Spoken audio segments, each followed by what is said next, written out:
মানুষ কখনো অসহায় হয়, মানুষ অসহায় হয় তখন যে মানুষটা বৃদ্ধ হয়ে যায়। বৃদ্ধ বয়সে মানুষ খুব অসহায় হয়ে যায়, কারণ বৃদ্ধ বয়সে তার রোজগার থাকে না, তার কোনো ইনকাম থাকে না, সে বার্ধক্যে পরিণত হয়, নানান রকম অসুখ বিসুখ ধরে তারে মানে অচল করে ফেলায়।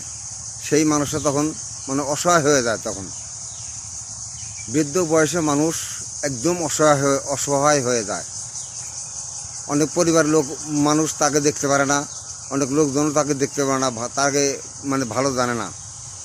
বৃদ্ধ বয়সে মানুষ অসহায় হয়ে যায়, খুব অসহায়। এই অসহায় জীবনটা প্রত্যেকের জীবনেই আসবে একদিন। অসহায় এই জীবনটা বৃদ্ধ বয়সে অসহায় হয়, এই অসহায় জীবনটা প্রত্যেকের জীবনে একদিন আসবে। প্রত্যেকের জীবনেই অসহায় জীবনটা প্রত্যেকের জীবনে একদিন আসবে। বৃদ্ধ সবাইরই হইতে হবে একদিন, সবাইকে একদিন বৃদ্ধ হইতে হবে। এই অসহায় একদিন সবাইকেই হইতে হবে। তবে হঠাৎ দু একজন মানুষ আছে, সে যারা ভালো, যার ভাগ্য ভালো, সে ভালোভাবে চলে।